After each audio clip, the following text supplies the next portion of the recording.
asalaamaaleykum mbokk yi nuyu nañ leen ziar leen di leen jaajëfal bu baax a baax yéen ñoo xamante ne si ne yéen a ngi nii wéy di ñu siifur si seen biir seen bi di seen Omzo TV officiel technologie en wolof nuyu nañ leen ziar leen di leen jaajëfal bu baax a baax di la wax rek bi dee c'est la première fois yaa ngi doog a tomb si seen bi ñu ngi lay éviter nga abonné da nga bës cloche notification bi ndax ngay mën di recevoir suñ ay yeneen vidéo tey nag dañu ñëw présenté leen benn application bu xamante ne si ne bu am solo. muy yéen ñi xamante ne si ne souvent da ngeen di bëri leen di connecté si wifi mais da ngeen di remarqué ne seen connexion bi day faible trop connexion bi du neex léegi dañ leen présenté benn application bu xamante ne si daf la siy dimbali heure booy connecté si wifi rek moom day xëcc ci connexion bi macha allah ba sa connexion day neex trop pour loolu nag dañuy topp vidéo bi début à la fin ñu mën leen a présenté leen application bi ndax nag ngeen di def ba am ko quoi. donc souvent loolu bëri nañu mi dal quoi dañuy connecté souvent bu sa téléphone néewoo doole nag boobaa yow da lay gën a sonal ndax na am na téléphone yoo xamante ne seen am na doole ñoom bu ñu connecté si wifi seen téléphone mën nay gaaw quoi mais yow bu fekkante sa téléphone dafa néew amul doole booy connecté si wifi tamit connexion bi du gaaw noonu trop léegi dañ lay jox benn application xam ne boo ko utilisé sa connexion wifi dina gaaw trop oui pour loolu naan nag day ñëw dem Play Store ñu wàlla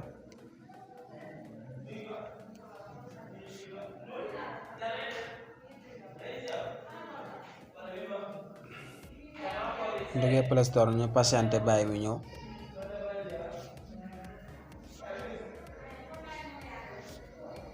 léegi bu ñu duggee Play Store dañuy patienté bàyyi mu ñëw nii nga ñëw nii si barre de recherche bi comme d'habitude rek nga ñëw 1.1 first application moo nekk noonu def 1 point moo nekk nii automatiquement daf la koy générer nii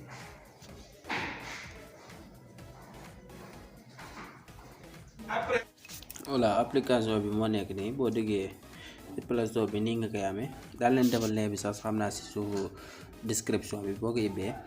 application bi nii lay ibbi ko quoi daf lay jàppale bu baax bu fekkante ne da ngay connecté si wifi sa téléphone bi néew nga remarqué ne connexion bi dafa yàq trop te connexion wifi bi mi ngi dox application bi boo ko installé dina la si mën a dimbali voilà léegi comme que ñun am nañ ko nii ba pare naka la ñuy def dañuy def ouvrir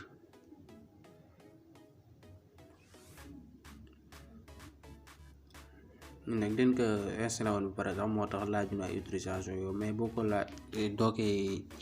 am téléchargé dina la laaj ay accepté yooyu mais loolu garaaw da ngay accepté rek nga autorisé ko mu ñëw léegi boo xoolee nii la ibbi ko quoi accueillir bi nii la ibbi ko léegi fan ngay ñëw icône bii ngay ñëw nga cliqué ko automatiquement moom boo ko cliqué rek mu ngi di mise en jour de information de connexion bi quoi moom da nga koy activer rek mais genre VPN automatiquement tamit genre connecté wàllu VPN heure bu ñëwee rek da ngay daal di gis benn caabi bu nekk si wifi bi quoi voilà ñu xëcc barre bi nii léegi boo xoolee automatiquement non quoi bu activé benn caabi yot réseau wi may wan na bi activé na bi activé day nekk connexion bi wan quoi voie net et privé maanaam genre te mais connexion bi yow kese moo tax ñu mën di connexion la mission bu ñaaw la quoi loolu baax a baax fekkante ne wifi bi ngay connecté gaawul si sa téléphone quoi boo ko utiliser dina la si jàppale bu baax a baax mais boo si connecté mais c'est l'application bu genre VPN la lay connecté wala quoi voilà j'espère que ne gars yi astuce bi leer na boo leen tey abonné te partagé ndax ngeen di man di jot suñ ay yeneen vidéo di leen dig daje à la prochaine vidéo incha allah